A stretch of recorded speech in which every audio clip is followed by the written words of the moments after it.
Praise the Lord. Good morning. கர்த்தர் நல்லவர், அவர் கிருபை என்றும் உள்ளது. எரேமியா 18ஆம் அதிகாரம் 6ஆம் வசனம். களிமண் குயவன் கையில் இருக்கிறது போல நீங்கள் என் கையில் இருக்கிறீர்கள். எரேமியா 18ஆம் அதிகாரம் 6ஆம் வசனம். கர்த்தர் எகேமியாவை நோக்கி, நீ குயவன் வீட்டிற்கு போ, அங்கே என் வார்த்தைகளை உனக்கு தெரிவிப்பேன் என்றார். அப்படியே அவன் குயவன் வீட்டிற்கு போனான். அங்கே குயவன் களிமண்ணை திரிகையினாலே வனைந்து கொண்டிருந்தான். குயவன் வனைந்து கொண்டிருந்த மண்பாண்டம் அவன் கையிலே கெட்டு போயிற்று. அப்பொழுது அதை திருத்தமாய் செய்யும்படிக்கு தன் பார்வைக்கு சரியாய் கண்டபடி குயவன் அதை திரும்ப வேறே பாண்டமாக மனைந்தான். அப்பொழுது கர்த்தர், இதோ இஸ்ரவேல் வீட்டாரே, களிமண் குயவன் கையில் இருக்கிறது போல நீங்கள் என் கையில் இருக்கிறீர்கள் என்றார். கர்த்தருக்கு பிரியமானவர்களே, கர்த்தருடைய கரத்துக்குள் இருக்கும் களிமண் தான் நாம். நம்மை கொண்டு கர்த்தர் என்ன நினைக்கிறாரோ அதை எப்படியும் செய்து முடிப்பார். என்ன நோக்கத்திற்காக, என்ன திட்டத்திற்காக அவர் நம்மை கொண்டு இந்த தேசத்தில் என்ன செய்ய நினைக்கிறாரோ அதை அவர் நிச்சயம் செய்து முடிக்கும் வரை நம்மை பிசைந்து கொண்டுதான் இருப்பார். அதாவது உருவாக்கி கொண்டேதான் இருப்பார். அவர் விரும்பியபடி நாம் வளரவில்லை, அவர் சொல் பேச்சு கேட்கவில்லை என்றாலும் அவர் நம்மை இடித்து போட்டு உடைத்து போட்டு மீண்டும் பிசைந்து உருவாக்கி தாம் நினைத்ததை தாம் சொல்லியதைத்தான் நிறைவேற்றியே தீர்வார். இதற்கு எடுத்துக்காட்டாக பரிசுத்த வேதாகமத்தில் எனக்கு உணர்த்தப்பட்டவர் தான் யோனா. யோனாதான் இதற்கு நல்ல ஒரு எடுத்துக்காட்டாக அமையும்.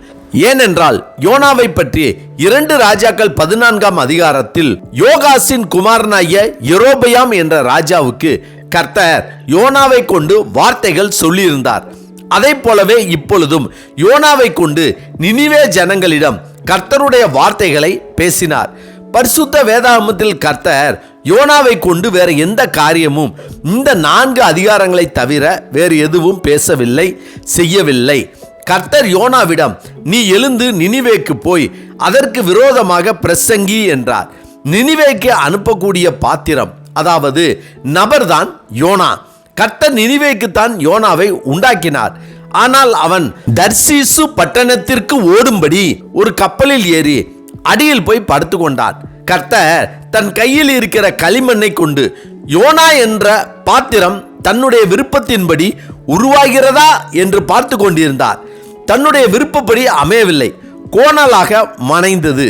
கப்பலின் அடியில் போய் படுத்து கொண்டது. கர்த்தர் பார்த்தார், அதை உடைத்து போட்டார். ஆம், யோனா போன கப்பலே உடையும்படி கடலில் கொந்தளிப்பு உண்டானதால் யோனாவை தூக்கி கடலில் போட்டார்கள். கர்த்தர் தன் கரத்தில் இருக்கிற களிமண்ணை மீண்டும் பிசைந்தார். மீனின் வயிற்றுக்குள் சென்ற யோனா, என் நெருக்கத்தில் கர்த்தரிடத்தில் விண்ணப்பிப்பேன், நானோவெனில் துதியின் சத்தத்தோட உமக்கு பலியிடுவேன் என்று சொல்லி கர்த்தரை நினைத்தான். அவரை நோக்கி ஜெபித்தான். கர்த்தர் நினைத்தபடியே அவர் கையில் இருந்ததால் களிமண் பாத்திரமாக உருவானது. கடலிலே கர்த்தர் யோனாவை விழுங்கும்படி ஒரு பெரிய மீனை ஆயத்தப்படுத்தி யோனாவை விழுங்க செய்தார். தன் கையில் இருக்கிற களிமண் நல்ல பாத்திரமாக உருவானது என்றவுடன் அதை தனது கையில் எடுத்தார். ஆம், அந்த மீனும் யோனாவை நினிவே பட்டணத்தில் கடற்கரையிலே கக்கியது.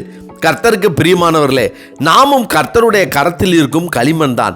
அவருடைய திட்டத்தின்படி சித்தத்தின்படி நாம் உருவாகவில்லை, உண்டாகவில்லை என்றால் நம்மையும் உடைப்பார், பிசைவார். நம்முடைய நெருக்கத்திலும் நாம் கர்த்தரை நோக்கி ஜெபிக்கும் போது, நம்மை தாழ்த்தி விண்ணப்பிக்கும் போது அவர் நம்மை மீண்டும் உருவாக்கி கர்த்தர் தம்முடைய ஜனத்திற்கும் தேசத்திற்கும் மட்டுமல்ல, நம்முடைய வீட்டிற்கும் உறவினர்களுக்கும் நண்பர்களுக்கும் ஆசீர்வாதமாக வைப்பார். ஆமென். ஜெபிப்போமா. சர்வ வல்லமை உள்ள சேனைகளின் தேவனாகிய கர்த்தாவே, உம்முடைய கரத்தில் இருக்கும் களிமண் நாங்கள்.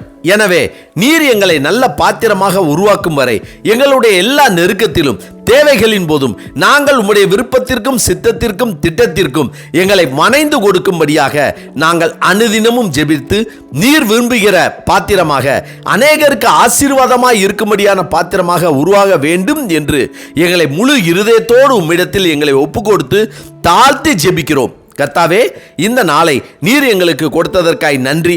இந்த நாளிலும் கர்த்தருடைய ஆவியானவர் எங்களை கொண்டு செய்ய வேண்டிய நன்மையான காரியங்களையும் உம்முடைய சித்தத்தையும் திட்டத்தையும் செய்து முடித்து எங்களை சமாதானத்தினாலும் சந்தோஷத்தினாலும் நிரப்பும்படியாய் ஆண்டவராய் இயேசு கிறிஸ்துவின் இன்ப நாமத்தில் ஜெபிக்கிறோம் நல்ல பிதாவே. ஆமேன் ஆமேன். கர்த்தர் நல்லவர், அவர் கிருபை இன்று முழுவதும் நம்மோடு கூட இருப்பதாக. ஆமென்.